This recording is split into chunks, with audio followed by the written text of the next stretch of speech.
March 17th, 2011. It's a rainy day in Sacramento, California. Grandma Chua has mud all over her shoes from doing yard work at the back of the house, but that's not even what she's concerned about right now. Right now, Grandma Chua is staring at this really bizarre, odd sight. She's standing at the opening of the back door to the house, so the back door is open, and in the open doorway is her daughter and her granddaughter. Ka Yang, Chua's daughter, is holding the little 2-month-old baby in her arms, and everything about this sight is just not normal. First of all, Ka's face is red. She's sweaty. She looks like she's just worked out, but she's not even in workout clothes. It's just a little bit puzzling, but at least it's not alarming yet. Until Grandma Chua's eyes go down, Ka's pants, they're wet. There's a massive stain on her thighs. I mean, sure, maybe she could have spilled water on herself, but honestly, it looks more like she urinated on herself. Then Grandma Chua's eyes go to baby Mirabelle, the 2-month-old granddaughter. She's not moving. She's not making a single noise. In fact, her face is red and her body seems unusually stiff. But it's very hard to tell because she's in her onesie, she's wrapped up in this blanket, and her daughter is telling her, "Mom, we gotta go to the hospital. She's sick. Hurry, we gotta go to the hospital." Another odd detail Grandma Chua notices right at this moment is that her daughter Ka sounds like her tongue is injured. She's not enunciating like she normally does. I imagine it's kind of like trying to talk with your fingers clamped on your tongue. It sounds kind of odd. Kind of like that the whole time. And a little bit of blood is on her lip. Grandma Chua goes straight into grandma mode. She runs into the house. She takes her granddaughter Maribel, places her down, unzips her PJs, and her skin. The skin on this little baby's chest is bright red. Her skin is peeling. She's got these angry, bright red marks all over her body. Ka reaches over to peel off Maribel's skin near the chest. I don't know if it was an instinct. I don't know why she's doing that. Peel off? Just grab and peel. I guess maybe she's confused. I don't know. But Grandma Chua slaps her daughter's hands away. And within minutes, 911 is called. And within minutes of that, first responders are arriving at the scene. They're rushing into the house. What happened? What happened? The consensus in the house seemed to be that the baby was accidentally dropped onto the space heater. And now she's unconscious. There was nothing the first responders could do. Within 9 minutes, baby Maribel would be pronounced dead at the scene of the crime. And there would just be so many questions that the authorities have now. Like, why is Maribel's body covered in burns, but her hair and her clothes aren't nearly as burnt? That doesn't make sense if she fell on the space heater. What happened during the 11 minutes that Maribel was left alone with her mom? And does it have anything to do with the little purple pacifier that they find inside the microwave? I'd like to thank today's sponsors who have made it possible for Rotten Mango to support Baby to Baby. They are a nonprofit that provides essential items to more than 1 million children across the country in shelters, domestic violence programs, foster care, hospitals, and underserved schools. This episode's partnerships have also made it possible to support Rotten Mango's growing team, and we would also like to thank you guys for your continued support as we work on our mission to be worthy advocates. As always, full show notes are available at rottenmangopodcast.com. A few quick disclaimers for today's case. There are mentions of CA resulting in death. There's pretty graphic descriptions of potentially how a 2-month-old passed. If that is too much for you, please take care of yourself. And one last announcement before we get started.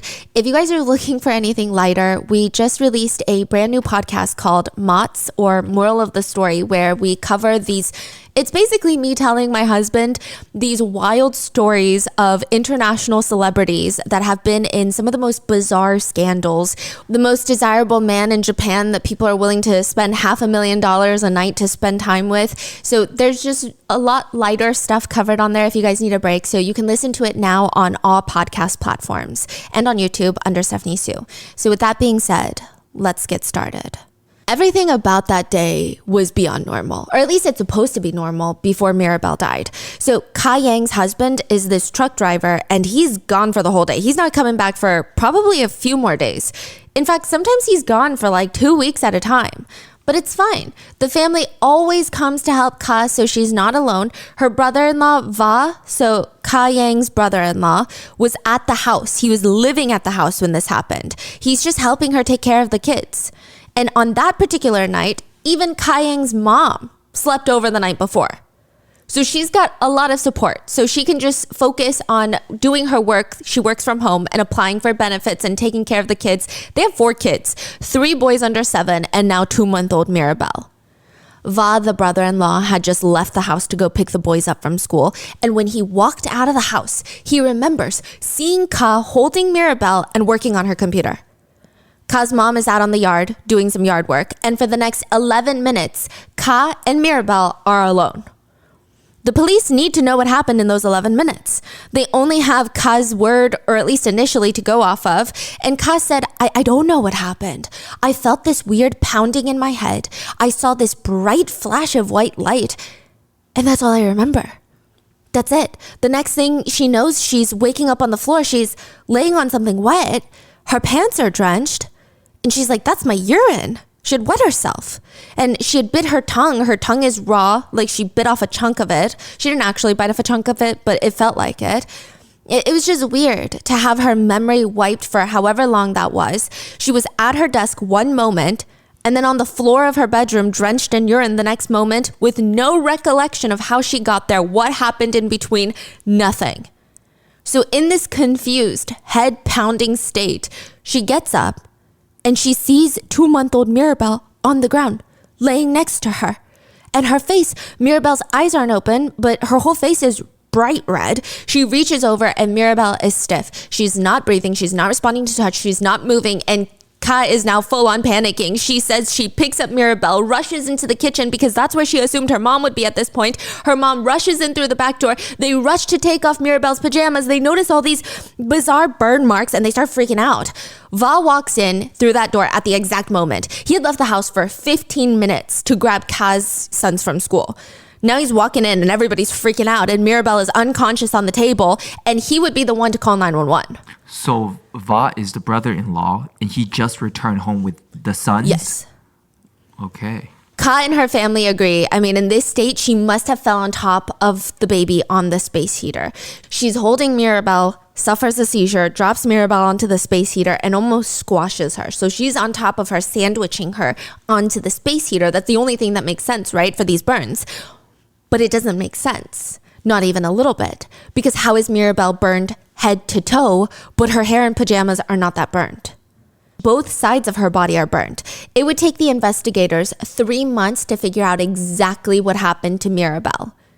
What? They had a hunch, but to get the exact evidence that they needed to arrest Ka, it would take 3 months. The experts working on the case said, she has some deep tissue burns, probably the worst I'd ever seen. Another officer states, I mean, it's clear the child was burned, but the source was mysterious. The burns are not typical of fire or acid injuries even, and there is damage to the baby's clothing, but not too much. And specifically, she had radiation burns. That's very specific. One of the most common ways people get radiation burns is through chemotherapy. If the radiation affects the healthy tissues, then it could lead to internal burns. Or let's say you have repeated and prolonged exposure to X-rays performed on the body. It could cause radiation burns. Or you could be near a nuclear accident. That's a radiation burn. Or you're mishandling radioactive materials. Those are the most common ways.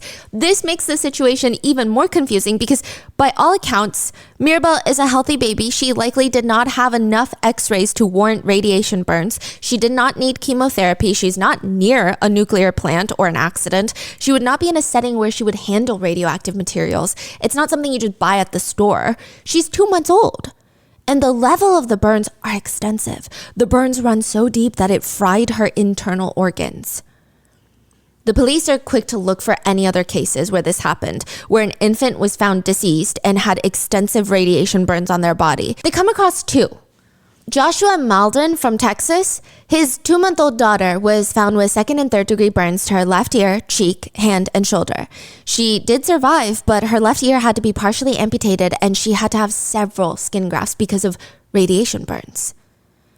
Joshua originally told the authorities that his daughter had suffered from severe sunburns. And when the authorities told him, "We don't believe you," he stated, "Well, I might have also accidentally spilled hot water on her while I was making some coffee." But that all turned out to be a lie.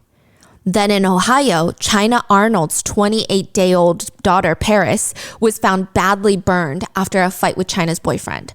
So China and her boyfriend get into this huge argument where the boyfriend is like, that's not my baby. You slept with somebody else. That's not my baby. They get into this huge argument, and then Paris, the 28-day-old daughter, is found dead with internal radiation burns. In both cases, the children's injuries were consistent with baby Maribel. And in both cases, both children had been microwaved.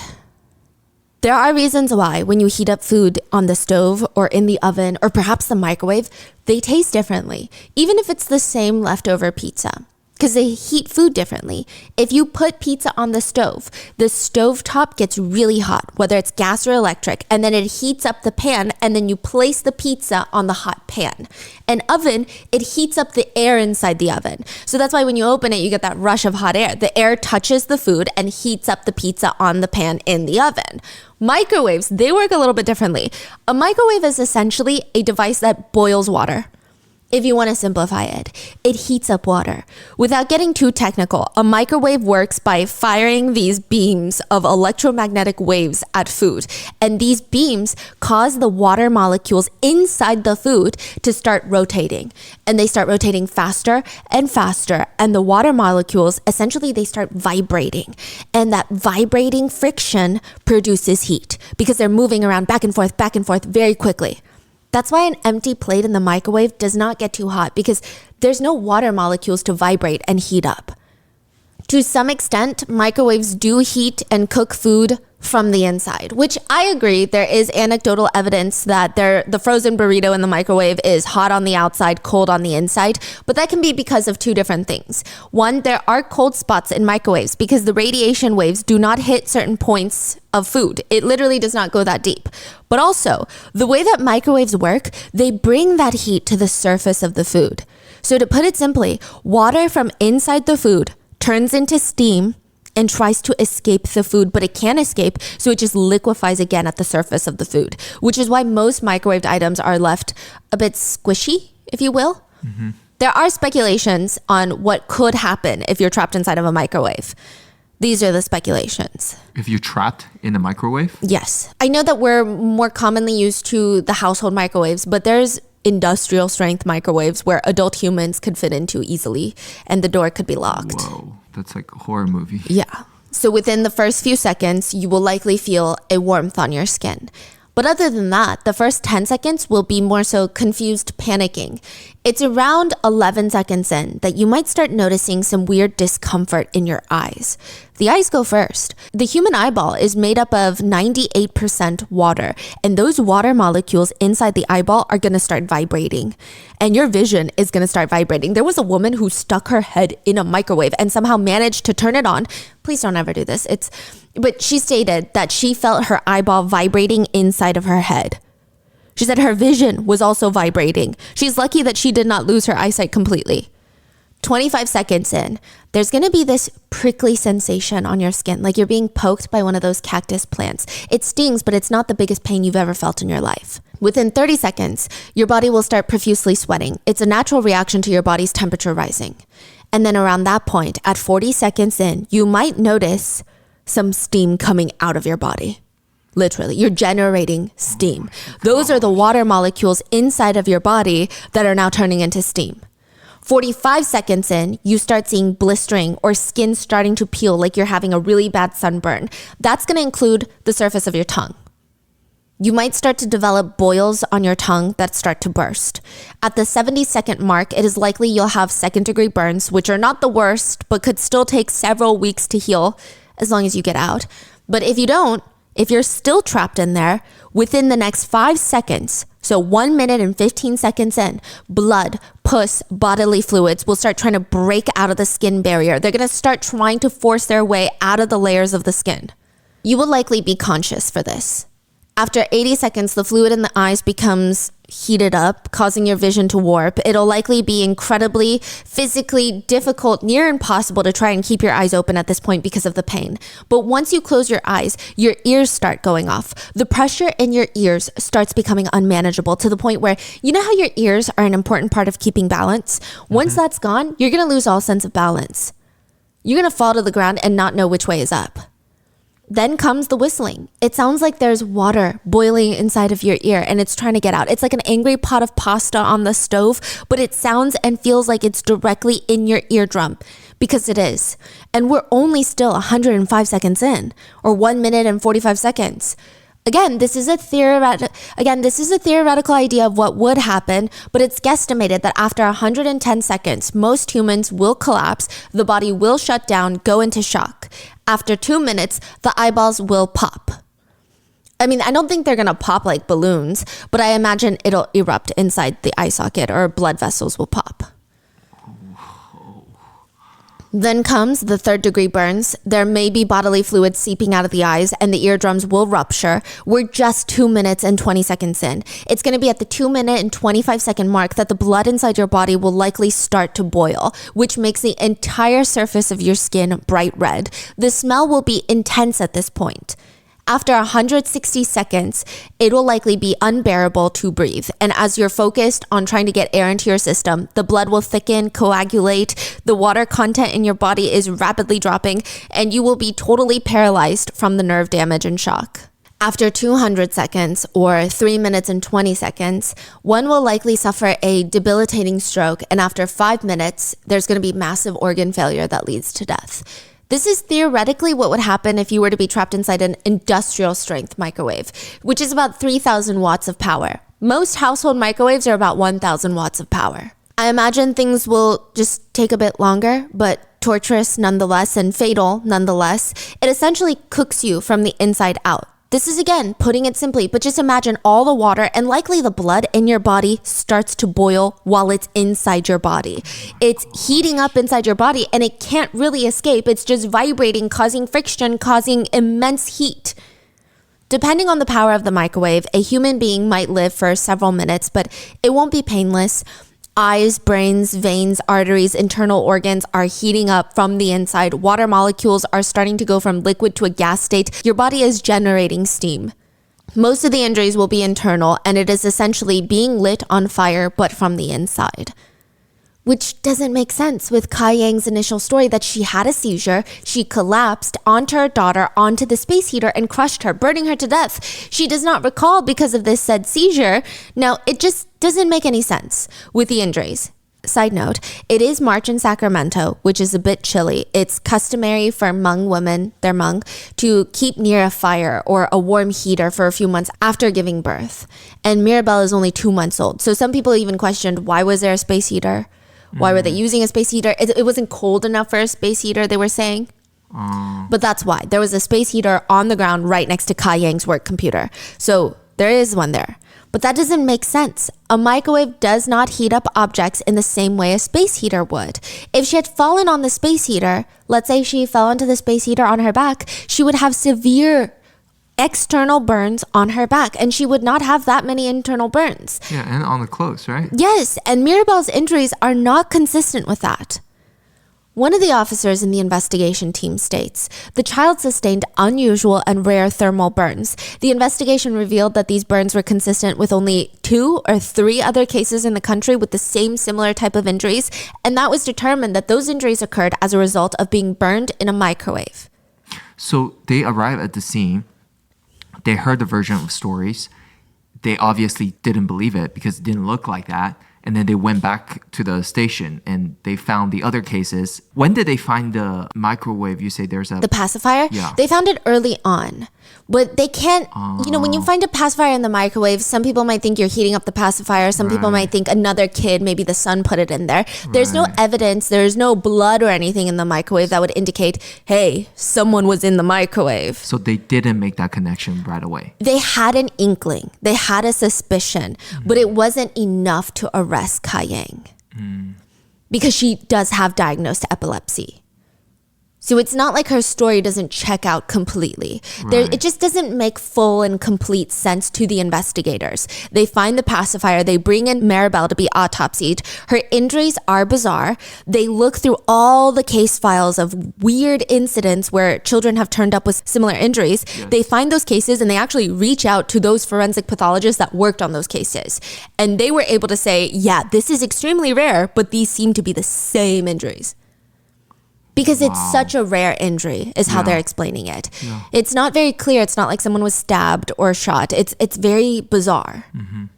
So within 3 months, they gather enough evidence to come in and arrest Ka. Because like I was saying, the injuries are extensive. Baby Maribel had injuries to over 80% of her body, external thermal injuries, as well as second and third degree burns on approximately 56% of her body. She had severe internal burns, including fourth degree radiation burns. Fourth degree radiation burns are among the most severe types of burns. Fourth degree burns are probably the worst burns. It's extensive damage to the skin, the underlying tissues, and it reaches all the way down to the bones. The burns. Typically, people with fourth degree radiation burns are hospitalized in burn units. They need extensive care and monitoring to the point where surgery is likely required in order for them to remove the dead tissues. There's going to be a lot of dead tissues. And most likely, if you even survive this, you're going to need physical therapy and extensive rehabilitation just to be able to regain mobility and function. There's no way that baby Maribel would have survived her injuries. The radiation, it penetrated her organs. It cooked her from the inside. The medical team bring in an expert, microwave oven expert, who bring up a few things. They were able to gather that Maribel was likely placed into a microwave on her back based on the burns. Additionally, they estimated that Maribel was placed into the microwave at least 2 to 3 minutes at minimum. They can't be exact with their time, but they suspect if they had to get very, very close, perhaps 5 minutes is their best bet, factoring in the types of burns that she had. Wow. Mind you, she was only left alone with Ka Yang for 11 minutes. But their observations indicate that she likely would have passed away in 2 to 3 minutes of being in the microwave, that the burns would have been fatal by that point. Maribel's official cause of death would be thermal injuries resulting in overexposure to microwave radiation in a microwave. Ka Yang had effectively cooked little baby Maribel on high heat. That's how they describe it. Her insides have been described as being fried from the inside. The pathologist testified that the radiation from the microwave cooked through her stomach and small intestines.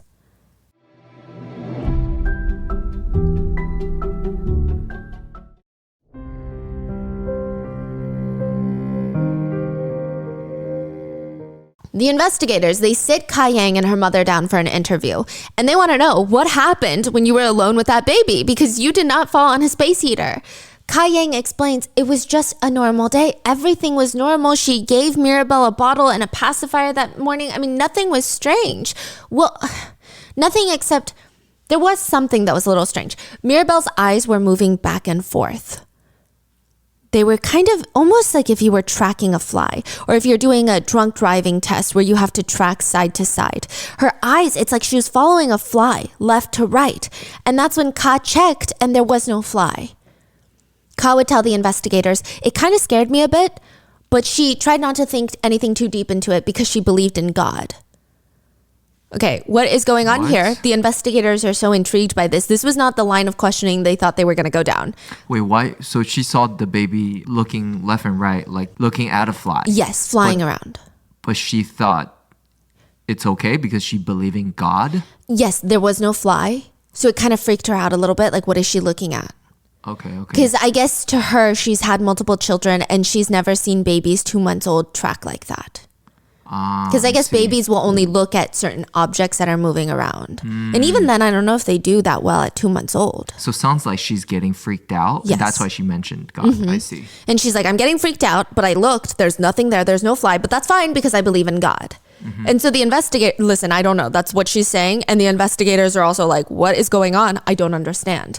Now, Ka doesn't necessarily change her story per se, but she starts adding to it.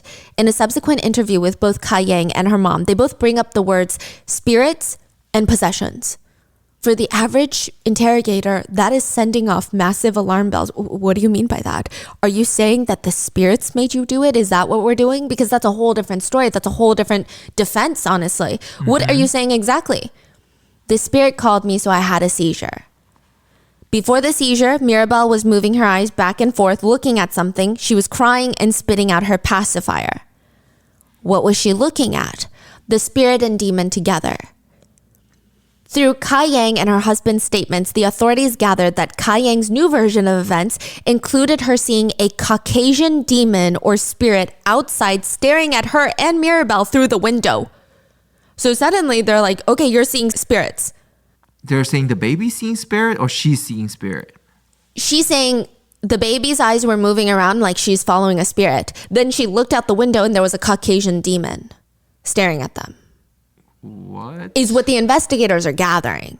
Now, it's reported that Kai Yang told her husband that the spirit was walking around outside the house and wanted their baby. But as quickly as they come to this newfound story, it starts getting backtracked and clarified, if you will. Kai Yang states that she never stated the spirit made her do anything. She does not have a history of talking to spirits or demons or taking direction from them. Then it's further clarified that Kai Yang was not talking about the spirits that the investigators believe she was referring to. In Hmong culture, many people believe epilepsy is when a spirit invades the body. A seizure is the spirit taking over, if you will. Okay. Kai Yang's husband clarifies to the investigators that he himself is not one of those people. He thinks it's all bullshit. He's also Hmong. He implies that Kai Yang is the same. Kai Yang and her husband are both members of the LDS church. So he's like, we don't believe in shamanism. We don't believe in the spirit taking over your body during a seizure. It's all bullshit. And at least according to Kai Yang's husband, he seems very adverse to all of it. He doesn't seem like he believes in it at all. So this is getting weirder. They're saying, oh, no. When we were saying the spirit was happening, we're talking about the seizure. That's just how Hmong people talk about seizures, is the argument. Okay. So it's getting very confusing, I think, for the investigators, but also the general public to kind of decipher. So if you guys are Hmong, please let me know in the comments. I tried to do as much digging as possible to get some background information. I did find some that we're going to go into, but it's just getting more and more complex. First, it's epilepsy, a seizure, a space heater, but now it's, wait, are we talking about this is just the verbiage used, or are we talking literal spirits? What's happening here? I see. This isn't making sense. So the court doc has sprinkles of mentions of spirits in it. It's a bit vague in the court documents for some reason, but it does seem that after Mirabel's death, there's a 3-month period, like I said, where Ka is not arrested and she's at home with her family. It's alleged that she had a priest come in, and there were some concerns that the house was built on a cemetery. Who had concern? The priest had the concern? It seems like Ka or her family had concerns. So now the police are like, whoa, wait, you said it was just kind of a way of speaking, but now you're bringing in a priest and asking if this house was built on a cemetery, which makes us believe that you believe in spirits. Right. So now we're even more confused. Authorities state that Ka Yang allegedly told her mom, "We live on a cemetery. We can't tell them the truth. They will think we're crazy. There's evidence?" Question mark. I don't know how they allegedly got this alleged conversation. But the investigators, they take it very seriously, because in one interview, Ka Yang's brother does state that the authorities straight up asked him, "Hey, do you guys do human sacrifices?" Which is kind of a crazy question. No, they don't. It's a crazy question to ask. Now, there are some arguments that all of this is just lost in translation, that some of the cultural context is lost on the investigators, which makes all of this more complicated. The prosecution actually believed these types of behaviors to be in line with someone who might be suffering from undiagnosed postpartum psychosis. Someone who has all of this cultural background of believing in spirits. Now she's 2 months into alleged postpartum psychosis, and she starts believing these spirits are real. And they think she was in a state of psychosis and killed her child in a microwave. Whereas these types of conversations might not be so serious to someone of Hmong background.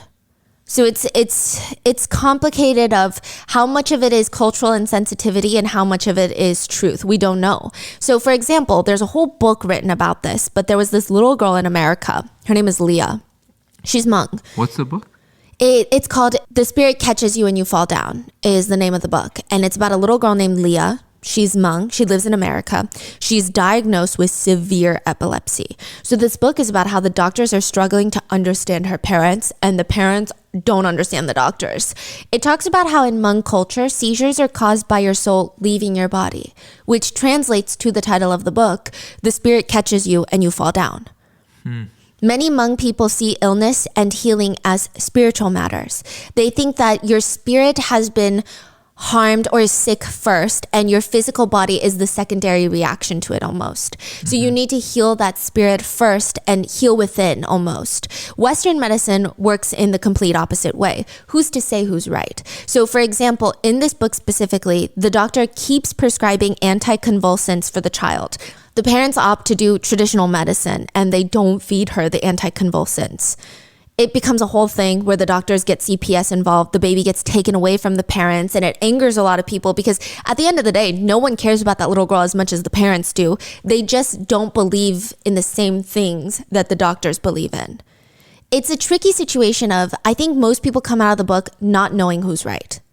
Because when someone has our belief in Western medicine is probably as strong as their belief in traditional medicine. Right. Exactly. So it's very hard to argue. Now, the book talks about how in Hmong culture, having seizures is almost associated with having a special intuition. You're more spiritually connected because your spirit is leaving your body every now and then, which actually makes people with epilepsy great traditional healers. Side note, Hmong shamanism is all about healing. So there's a huge emphasis on healing, and it's an honor to be a healer. You're helping everyone around you. And it's fascinating because little Leah's parents in the book, they approach baby Leah's seizures with a mix of concern for their daughter, but also pride that she's almost chosen to be a healer, which is very honorable. Okay. But the book points out all the cultural insensitivities held by the hospital and the doctors, because had they been a bit more culturally sensitive, I think this could have gone a completely different way. They could have better helped the parents understand why she needed the medication. Now there's questions of, is that what's happening here in this case again?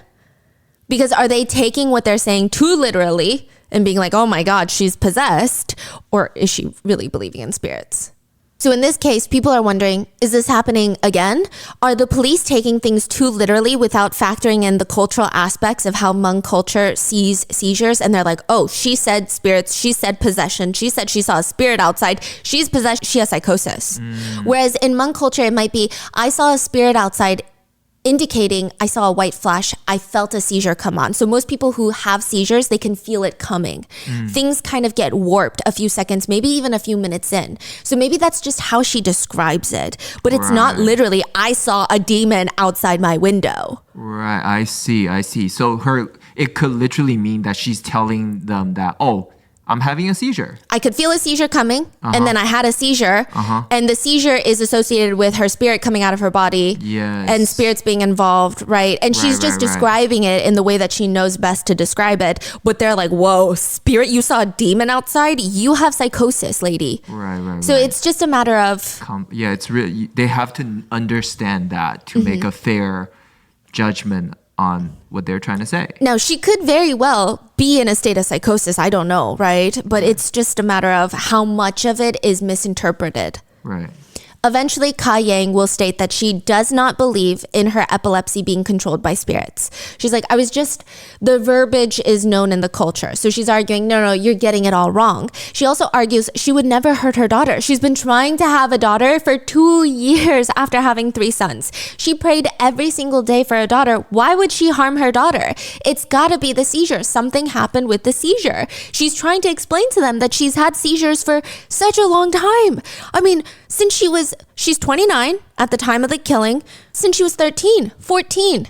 Her first seizure was at her uncle's house, and it was very clearly traumatic. Everyone hoped it would be a one-time incident, but she was diagnosed with epilepsy.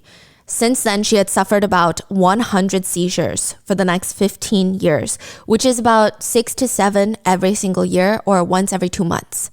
Wow. She states she's on anti-seizure medication. It's not like she's in denial trying to keep having seizures, but it's not working. Side note, I will say that does seem common. Approximately 30 to 40% of people with epilepsy are resistant to medications.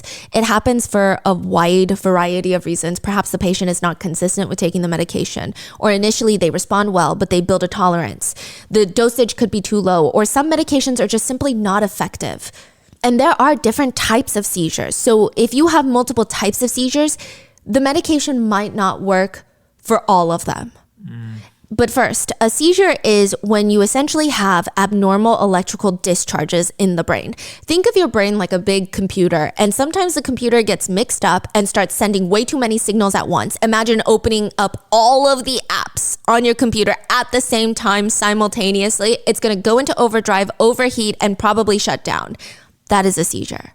And not each seizure is the same. I think most of us picture the type of seizure that's depicted more often in movies or in media, where someone falls to the ground and they start convulsing. But there's a lot of other types of seizures. There's focal seizures, where it just affects one part of the brain. One part of the brain almost zaps. It has an overwork. That's how it's described on Reddit by people who have epilepsy. You just feel part of your body feel very strange. Your hand tingles, or you hear things that don't exist. I wouldn't say it's auditory hallucinations. I wouldn't say you're hearing voices, but you're hearing buzzing, the weird noises, frequency noises. And sometimes you know it's happening. Sometimes you don't know what it's happening. You're just like, oh, that was weird. Why did my body do that? Then there are generalized seizures. They will also have sub-distinctions, if you will.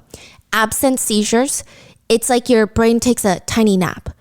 You just stop and stare for a few seconds, but you likely won't shake or have body tremors. You might not even know it just happened. You just take a mini nap with your eyes open. Then there's simple partial seizures. This seizure only affects a specific portion of the brain. For example, it will cause your hands to shake uncontrollably, but the patient does not lose full consciousness. The whole body is not convulsing either, but you definitely don't feel there. Some people describe it as similar to being on drugs. That's what it feels like. You can't control your body. Your memory feels a little bit weird. Everything feels a little bit wonky. Some people describe it as, after those types of seizures, it just feels like deja vu. It's weird. It's just weird. I don't know what happened. It's weird. I don't feel comfortable. Then you have complex partial seizures. This is where some body shaking happens, but also a partial loss of consciousness, meaning you're likely not going to remember what you're doing, but you're not going to be knocked out on the ground. Okay.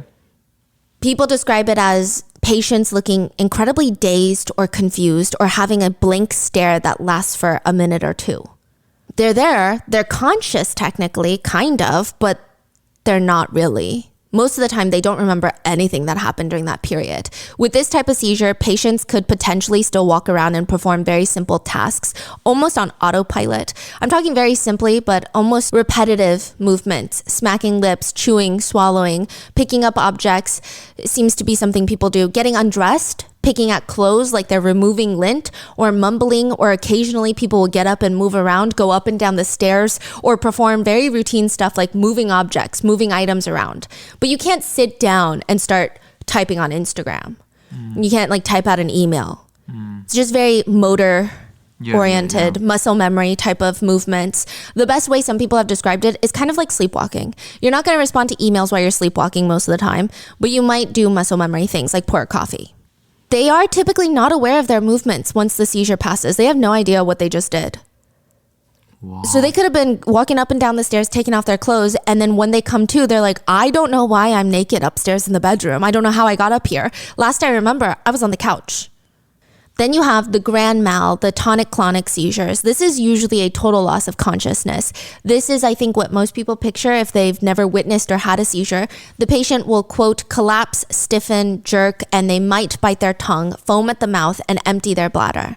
This type of seizure typically lasts 1 to 2 minutes, but because of how intense and traumatic they are for anyone to witness, people will typically overstate the length of this type of seizure, which is what Kai Yang's family does. They say it lasts about 5 minutes.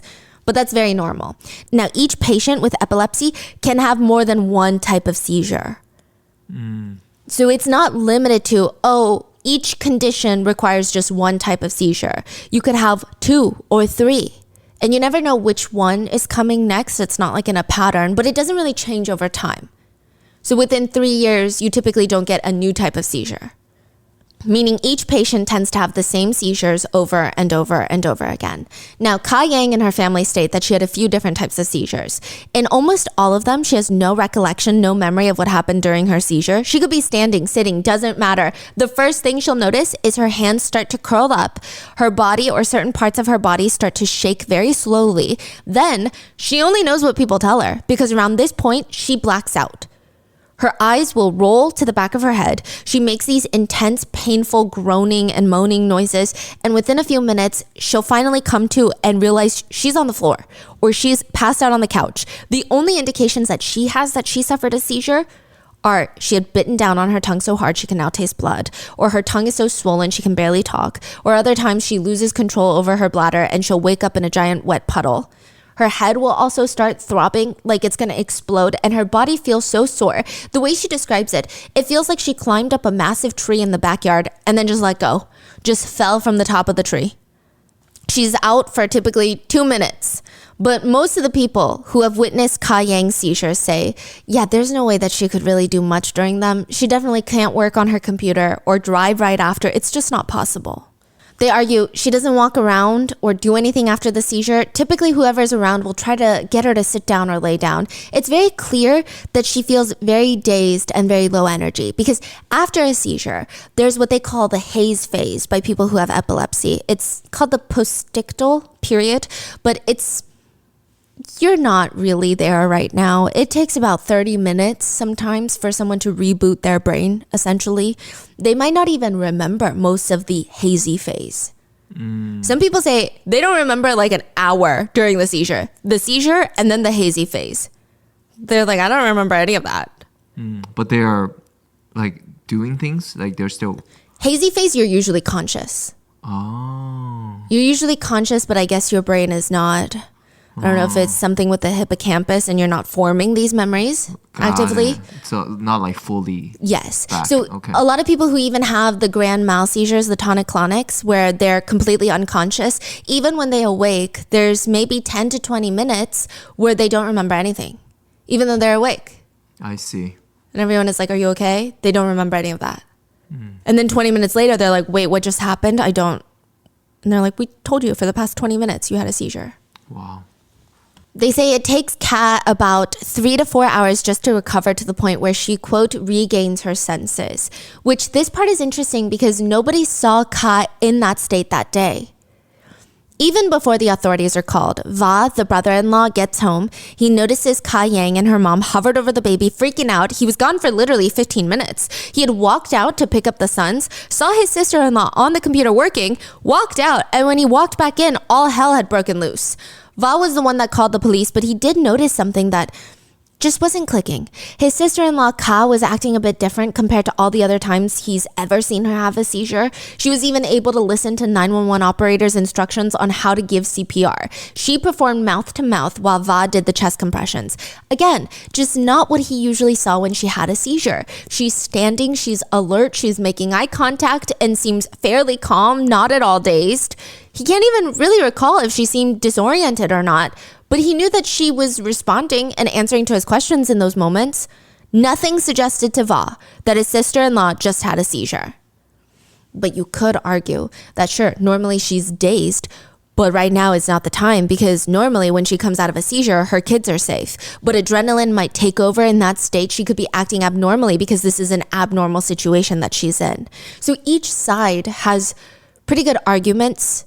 I wouldn't be able to say which one is more valid. If you guys have epilepsy or have ever dealt with seizures, I think it would be more enlightening to read your comments about it. I don't know if Va himself is skeptical because he does go on to state that Ka Yang is a loving mother who would never harm her children on purpose, but that's just what he tells authorities he observed that day. It was not aligned with how he remembers Ka to behave after seizures. Authorities, however, don't have the same sympathy as Va do.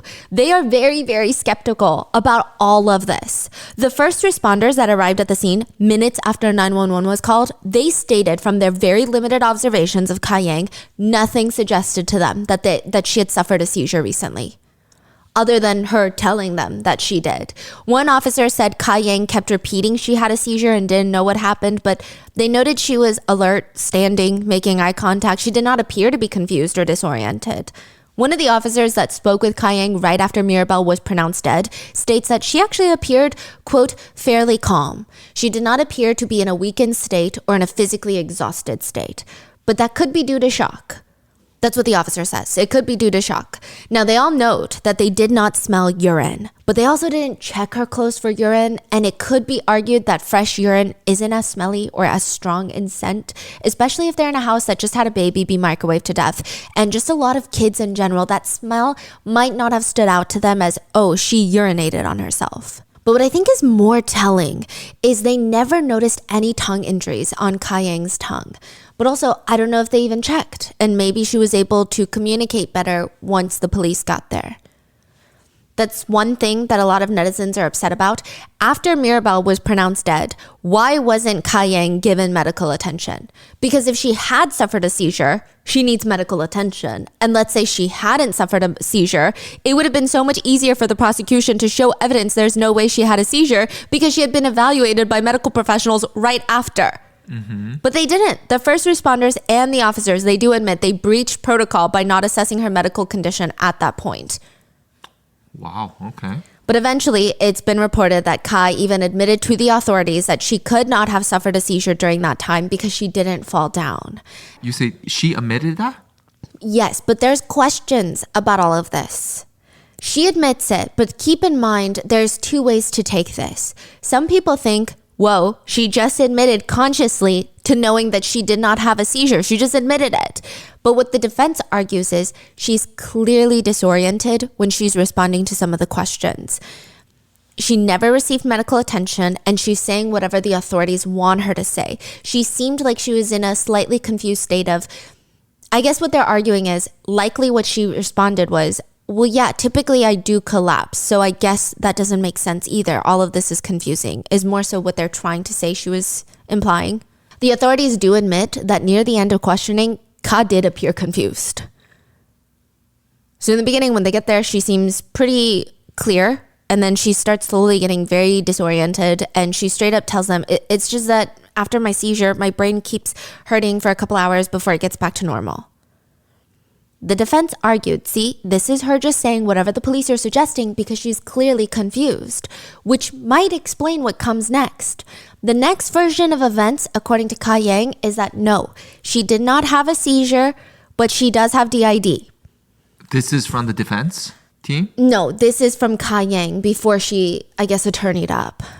Wow. She states that she has a, quote, split personality, and maybe an alter did this because she has no recollection of any of these events. This part has been argued both ways by people. One group of people who believe she's doing everything she can just to find anything that sticks. Maybe this way she can try and get an insanity plea. Another group of people who believe this girl is so desperate to make sense of what's going on and what happened that she's offering up any solution and explanation, because wouldn't it be in her best interest to not say all of this? To just keep going with the seizure? But some people see it as she's so frantic, she's so confused, she's like, maybe it was this, I don't know, maybe it was this, I don't know, maybe it was this, nothing's making sense, I don't know, maybe it's all of these things. They think she seems like she's coming from a place of trying to make sense of what happened. Regardless of which side you're on so far, it is up to the jury to decide what's going to happen to Ka-Yang.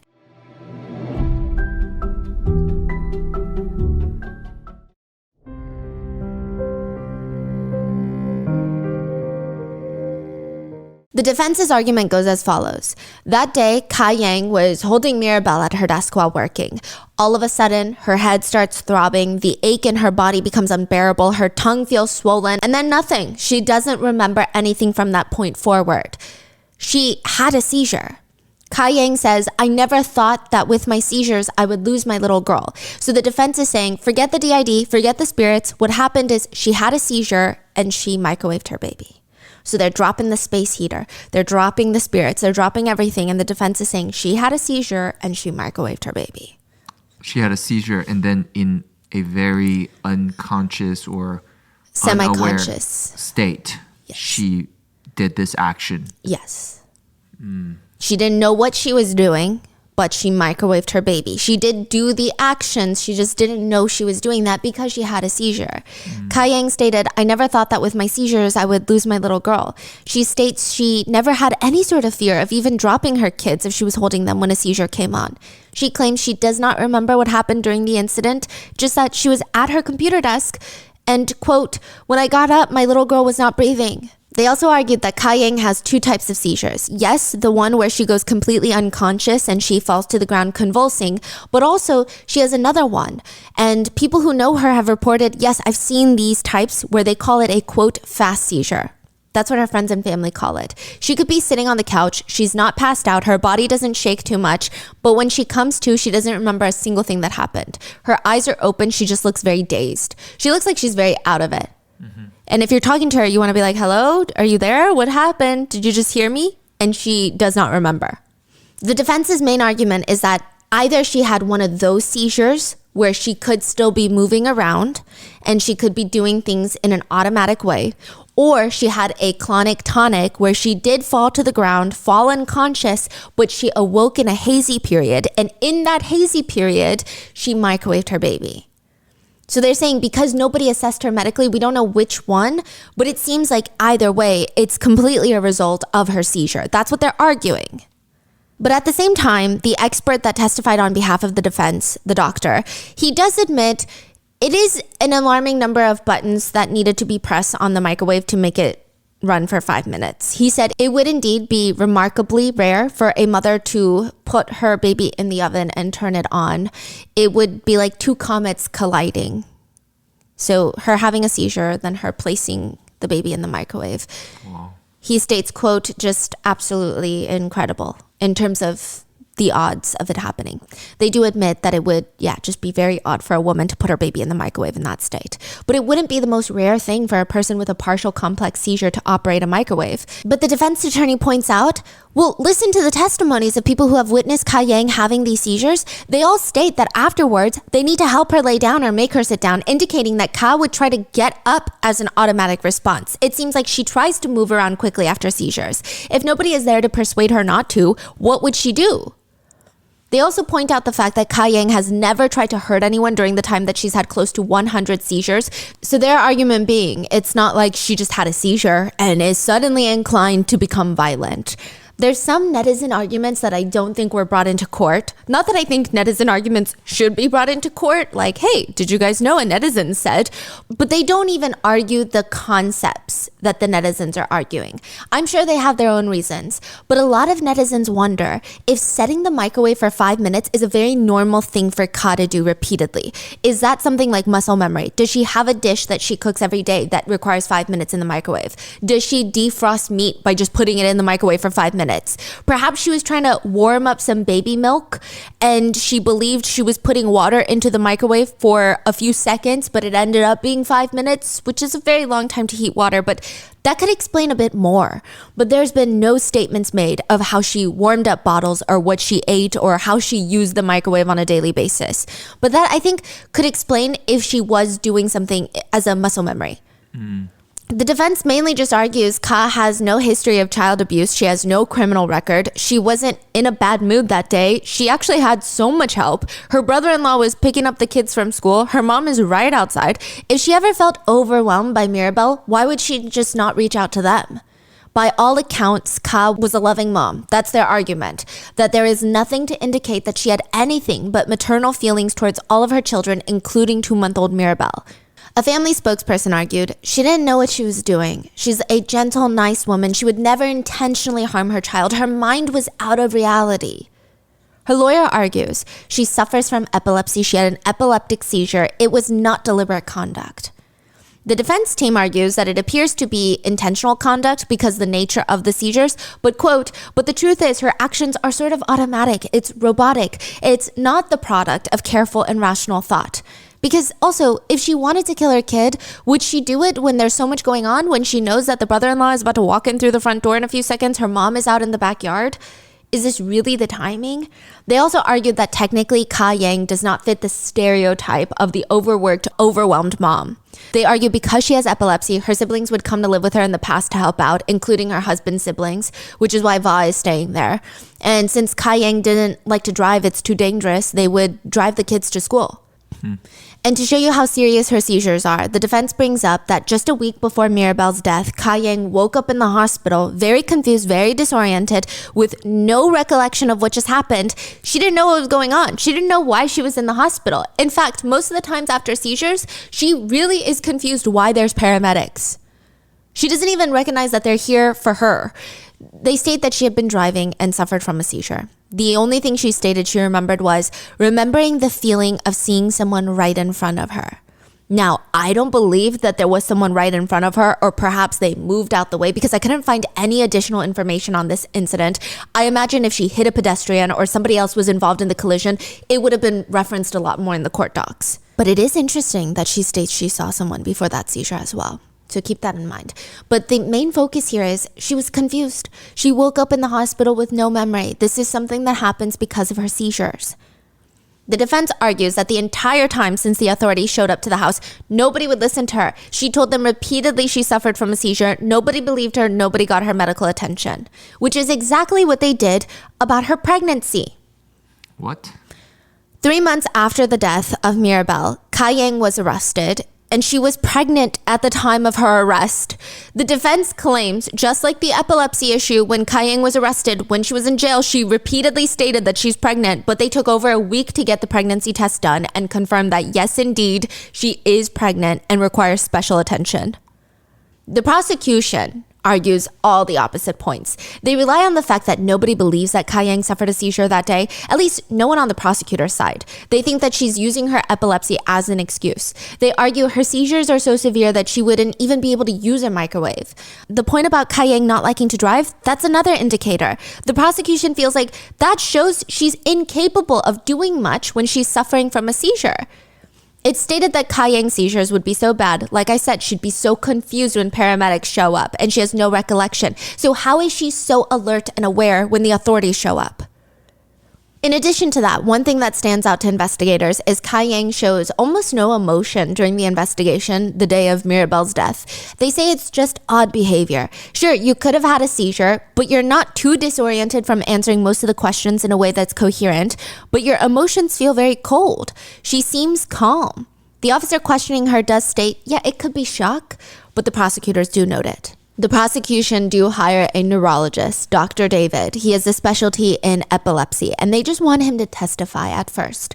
Now, when he first goes over all the case files, he writes that he does not think that the prosecution should prosecute for murder. He wrote that there is enough probability really, that Ka Yang may have suffered from a seizure.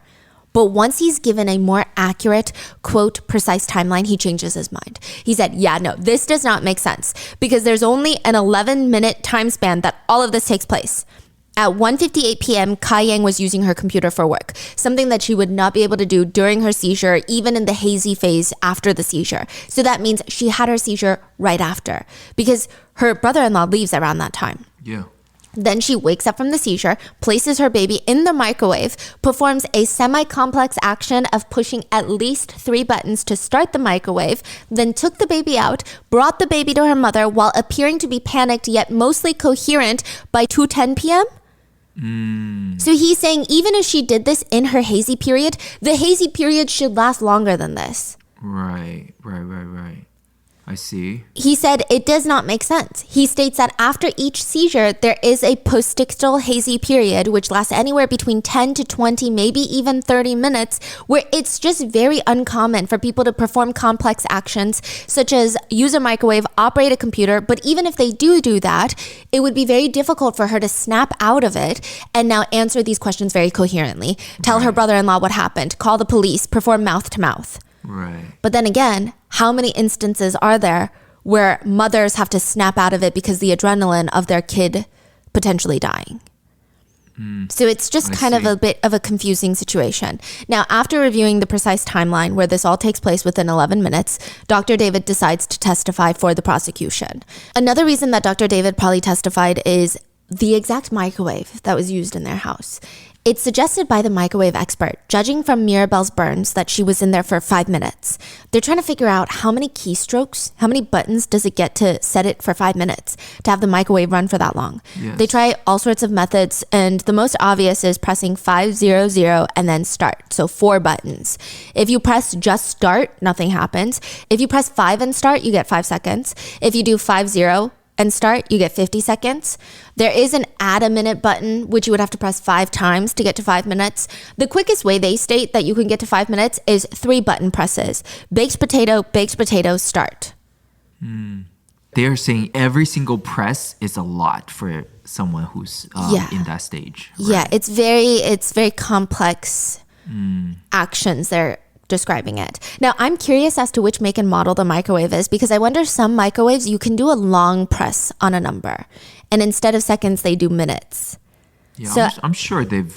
That's what gone I'm through that, saying. Yeah, I feel like they must have, or some microwaves have presets, but I didn't see mentions of any of that from the defense, which I feel like well, actually, I don't know if they would have brought up. I also imagine the baby will be crying, I was thinking that too. right, for minutes, Yeah. even. So I don't know if that makes a difference. I have no idea, but I imagine that's probably what's happening. So. Now, the prosecution believes that if it's not a seizure, which they don't believe her to be in a seizure at that point, then it must be postpartum depression and perhaps psychosis. Mirabel was born just 2 months ago, and statistically speaking, postpartum is most commonly observed within the first 3 months after childbirth. They argued that, sure, there's no rule book on who's more likely to get postpartum, but there are some things to look out for. And it could be reasonable that Ka Yang had postpartum. That's what they're arguing. Their belief is that Ka was frustrated that day with Mirabel. She's postpartum. She's on the verge of snapping. She's potentially having a bit of psychosis. She's seeing spirits and demons outside the window, a Caucasian demon. And that particular day, they argue Mirabel was more fussy than normal. This is the morning schedule. I mean, think about how overwhelming this is while you're dealing with all these complex hormonal changes of postpartum, but also potentially seeing spirits. The morning starts at 5 a.m. Ka Yang has to go online to work by 6 a.m. They got to get Mirabel out of bed at 7 a.m., change her diaper because she's crying. Then you glance over at one point and you see that the 3 sons are awake and playing video games before school. She states that she has to scold the kids to put down the games and go get ready for school. The boys don't listen to her. Instead, one of them sneaks over to play with Mirabel on the ground, and then now she's screaming, "Hey, be gentle with her, please. Like, don't be so rough. Take a shower." She's got to go back to work on her computer, and while she's glancing around, she's walking around picking up after the boys. She walks into the bathroom and sees that one of her sons has spilled water out of the tub while getting ready, and he's still not listening. He's back to playing with Mirabel and not getting ready for school. She grabs Mirabel from her son, puts her in the bouncy chair, has to get started on breakfast. She's checking her computer periodically because she can't get a good session in with work. Since Mirabel keeps crying, she wants to eat, which means she has to now get the bottle ready, then the pacifier. Va, the brother-in-law, is helping out here and there. Ka's mom is over in the back, but she's mainly outside. But still, the prosecutors argue it's totally normal for a mom with postpartum and potentially psychosis to feel overwhelmed and frustrated in this state, in this environment. And maybe that triggered something. She's overstressed, overstimulated, constantly running after her kids, and they believe in this moment she killed her child. She would not have been the first mother to have done that, nor will she be the last till we start taking postpartum seriously. The prosecution brings up privileged medical files to prove their point, which does become a bit of an issue later. But August 2011, a few months after Mirabel's death, Ka does admit to a doctor, quote, "There were voices talking in her head, and she would try to cope with them by pushing them out and not paying attention to them. She said sometimes it was successful, other times it felt like someone kept coming up behind her." She stated to her doctor that she told her husband and priest about this, and they said that she was only in her head about it and just not to pay it attention. She said after Mirabel's birth, she wasn't eating much. She had an increase in, quote, auditory hallucinations, is how the doctor describes it, as well as an increase in seizures, but she didn't align with postpartum depression. She said after her daughter's death, the seizures and hallucinations decreased, but she felt more depressed. She said she didn't tell anyone about the auditory hallucinations because she was scared everyone would label her as you crazy. say she feel more depressed? Yes, so she's saying before she killed Mirabel, she was having more seizures. She was hearing stuff, but she didn't feel depressed. Right. After Mirabel's death, she's having less seizures. She's not hearing much, but she feels very depressed. She doesn't really describe in depth what the auditory hallucinations were saying, but on one occasion, she does state that she heard a voice telling her, "Hey, I'm back." But that's it. What? No other, quote, interactions, if you will.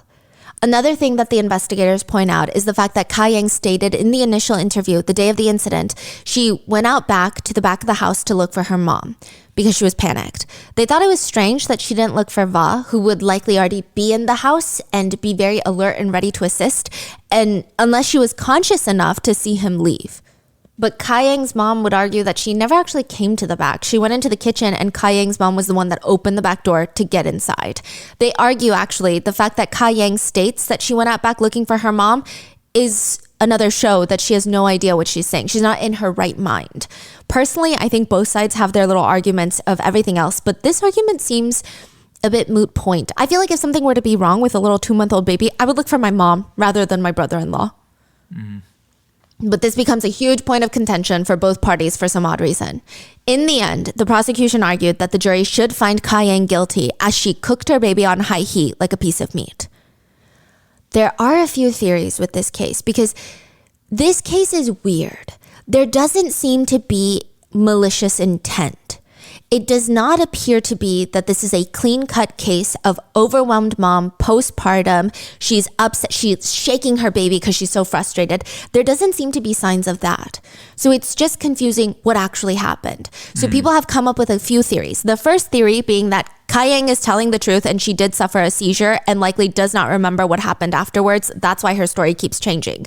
She was able not to be so dazed and confused when she came to because her daughter's life is on the line. And people state that you just cannot underestimate a mother's adrenaline rush when she notices and feels that her daughter is about to die. Those who think that she did not do this on purpose point to a few things that don't make sense. Ka Yang was scolding her son earlier for playing so roughly with Mirabelle. Why would she do that if she's so overwhelmed and stressed and doesn't care for her kids? She just cared about getting work done on her computer. Would she even notice, and would she even scold her son for that? And why not just hand the baby over to your family members that are inside the house if you're that overwhelmed? There's also a lot of evidence that people have done very strange things while suffering from a seizure. Some netizens online have spoken about their seizures and they said, I usually lose about 10 to 20 minutes. I record my focals when I can because I have this very deja vu feeling that comes over and I need to remember recording, but I will have zero memory of all of this and no memory of the 10 and 20 minutes that I'm responsive after the seizure. People could be asking me questions, I don't remember. Another one states, I never remember much of anything. This last Sunday, I had 8 seizures and the entire day, complete blank to me. Wow. One netizen states, I've been told I made scrambled eggs during my seizure. Yeah, and I also messed up my knee. Another netizen states, my mom found me trying to climb into our cutlery drawer and the next day we found all the cutlery behind our sofa, so I must have put the cutlery there to make room for myself in the drawer. Wow, so a lot can happen. Yes, and it doesn't seem coherent either. Because I'm assuming this person would not do this when they're not suffering from a seizure. Right. Like try to climb into a drawer. Like that doesn't make like sense with the functioning conscious. Yeah. It feels very abnormal. You might not just do muscle memory things is what some of these anecdotal pieces of evidence show. Now, another person states, I once had a seizure at home and broke a plate. And then when I was still extremely loopy, I hid the pieces of a plate in a box in my room because I didn't want to get in trouble with my mom. So during her seizure, she's conscious enough to hide these things. And she says, I live alone. I was in the shower. My boyfriend had called the paramedics. I'm standing there naked with the shower off after a full-blown seizure. They're trying to hand me clothes to help me get dressed. And what do? I kept trying to be helpful, so I was repeatedly folding the clothes and handing them back to the paramedics. I, of course, recall none of that. But my boyfriend said there were like 3 ambulances worth of paramedics in our living room, and they had to keep swapping out of who was trying to get me dressed because they were laughing so hard, and I just kept doing it. Wow. A lot of people with epilepsy seem to agree that you can do very strange things during a seizure. I don't know. I think that's why this case, it's very hard for me to have an opinion. I mean, I try not to have an opinion on most cases, but for this one entirely, because I've never had a seizure. It sounds, at first glance, if I know nothing about seizures, it sounds incredible. It sounds, I don't believe it. But then once I start reading about it, I'm like, wow, okay, weird stuff does happen. So it seems that most people with epilepsy do agree that strange things can happen during a seizure, but the prosecutors do not believe it to be possible. Then there's the more unhinged theory, where they've taken out the seizures and replaced it with, I guess, the spirits and demons. So Dr. Resnick, the psychiatrist that's testifying for the defense, he stated it doesn't make sense for Ka Yang to kill her child. There's only a few reasons why a mother would kill her child. According to his research, he believes each reason can be somewhat categorized into 5. 1, an unwanted child. 2, revenge against their spouse. 3, overzealous discipline. 4, psychosis and or a similar mental affliction. And 5, altruism. So the defense has been arguing that psychosis is the motive, which she's not exactly in a state of psychosis, but stating that she was in a state of confusion and delirium after her seizure. So she harmed her child without noticing. But one netizen on a Chinese forum actually commented something that a few people found very fascinating. The 5th motive, altruism. The idea that a mother is saving her child from a fate worse than death. That's what that category symbolizes. The netizen theorizes that maybe it's a combination of everything. Again, this is just a theory. I do think it's one of the more unhinged theories, but they argue, what if it's a little bit of everything? The lingering cultural belief that she maybe doesn't particularly believe in, but is always around her, that a seizure is her spirit leaving her body. Maybe there's a bit of undiagnosed postpartum there, and Ka Yang's own complicated feelings towards her seizures and epilepsy. They theorize that perhaps the mentioning of Mirabelle's eyes moving back and forth, maybe Ka, in that very strange mental state, believed that Mirabelle was seeing a spirit. And if that's the case, all of the other verbiage that she might have been surrounded by, with seizures being connected to spirits, she thought her daughter was going to have seizures later in life. Because seizures are also genetic. And having lived with the past 15 years with seizures and living the complexities of that, this netizen theorizes it could have been possible that Ka Yang wanted to save her daughter from that fate. Ka Yang did mention to authorities that she had thoughts of self-exiting when she was younger because of her seizures, but she knows she cannot even entertain those thoughts because her children need her. The netizen argues this theory also confirms the fact that Ka Yang has been nothing but a great mother to her kids up until this point. Not that what she did is right, but it may align more or less with her wanting to protect her kids in some sense. Wow. Yeah, I think they point out the fact that it's just her talking about Mirabelle's eyes and even noticing that and bringing it up seems like she put some focus into it, because I'm sure so much happened that day, but her to keep that focus on the eyes moving back and forth seems a bit strange. Right. But it is a wild theory. Then lastly, you have the theory that either Ka Yang was suffering from postpartum, a seizure, a combination of everything, and she killed her baby, and she should be found guilty of murder. Which I don't know enough about this case or epilepsy or even really postpartum psychosis to form an adequate opinion, but I don't know if this theory makes as much sense when you really keep looking into it.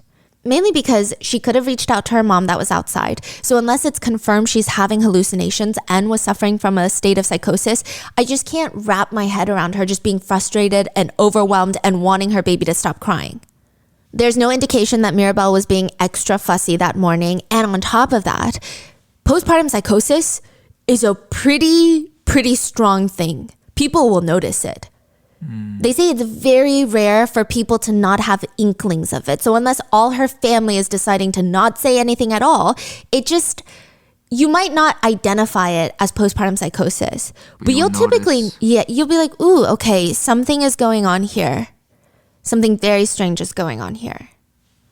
But in the end, Ka Yang was found guilty of first-degree murder and assault on a child resulting in death. She was sentenced to 25 years to life. Ka Yang's attorneys stated after the verdict, "We're just very disappointed and believe it was the wrong verdict. Justice was not served today. This is such a tragedy. This child was a victim of Miss Yang's epilepsy, of her disease. It was not deliberate conduct on behalf of Miss Yang." In prison, Ka Yang has given birth to a baby girl who is now under the care of her father along with her 3 brothers. While she's in prison, Ka Yang's sister died from a seizure while Ka Yang was in prison. So it does seem like, the family argued it's very clear that both the daughters have very, very serious conditions.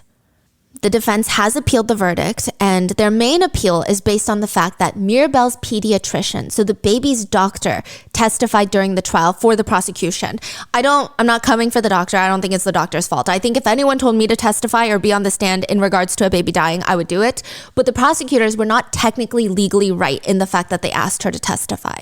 So it's the prosecution's fault. The main reason being the same doctor that's on the stand testifying for the prosecution, talking about all the symptoms of postpartum depression psychosis, is the same doctor that screened Ka-Yang for postpartum depression and determined that she was negative. Okay.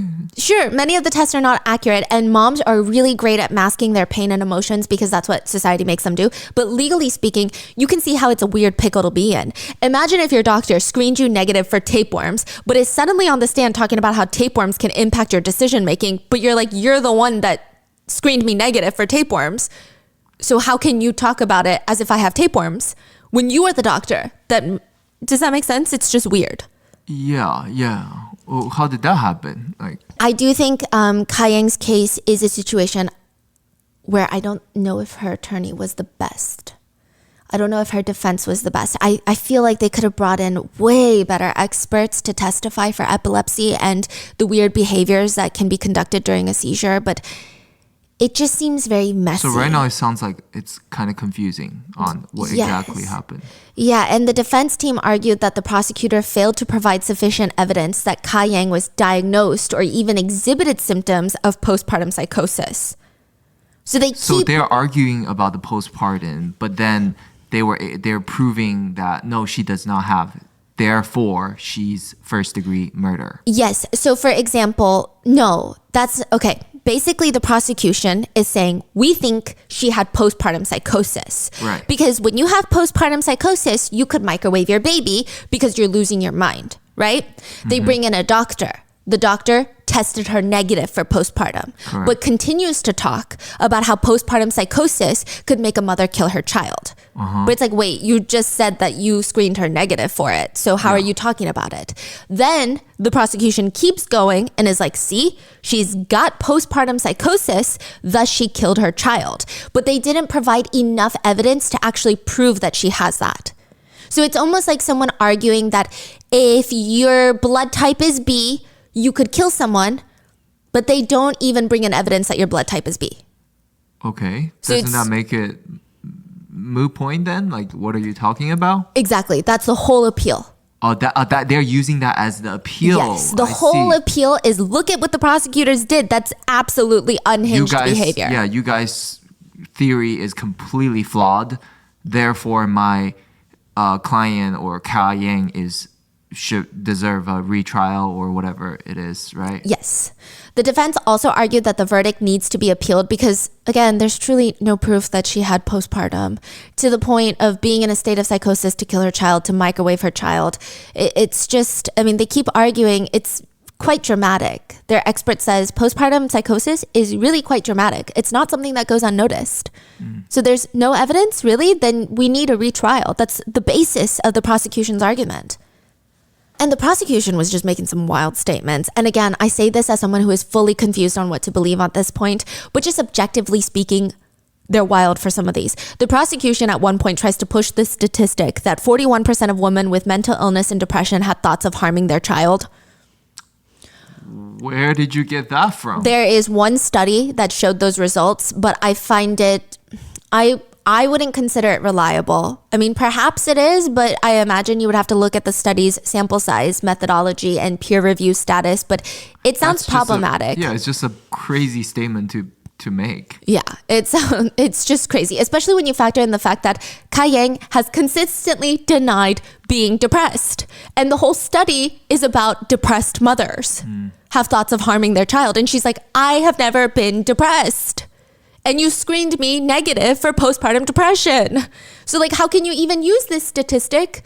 It doesn't make sense. And I'm not saying that Ka-Yang is okay. I think clearly something happened for her to microwave her baby, whether that be a seizure, whether that be psychosis, whether that be, I don't know, right?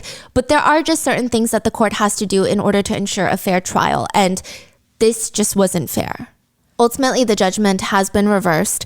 That does not mean that Kai Yang is free. She's currently still in prison to see if the prosecutors want to try her again, if she's going to have a retrial, or if they're just going to drop the charges. If you have epilepsy, I would really love to know your thoughts, because I keep going back and forth with this case. But the few things that I think I'm pretty certain of, I don't think the defense did the best job. I mean, even just looking online at some of these doctors and some of these people with diagnosed epilepsy talk about their seizures, I'm like, this makes so much more sense than what they were arguing in court. To me, this is so enlightening because, yes, now I'm confirming in my mind, I don't know if this is accurate, but I'm confirming people can do things. The defense made it seem like you can do automatic small movements like swallowing and chewing. But I'm looking online and people are folding clothes in the shower. Right. I think that's one thing. I do think that the prosecutors, I don't know if it's her background being Hmong. I don't know if it's her socioeconomic status, but I think that they just threw whatever would stick. I don't think that they really cared for a fair trial. To bring in the pediatrician like that, to really make the whole spirits and possession things as weird as they did, it's very confusing. Yeah. So right now they're just waiting. Yeah, they're just waiting to see what happens, to see what the prosecutors decide to do with her trial. Wow. What are your thoughts? I'd love to know. I'd love to know if you're Hmong and just more context of seizures and spirits, and maybe you have a better understanding of, oh, I think she was actually just using it as verbiage, or no, some people genuinely see and believe, or if you have epilepsy, is this something that can happen? I mean, clearly something happened though in those 11 minutes. What are your thoughts? Let me know in the comments. Please be safe, and I'll see you in the next one.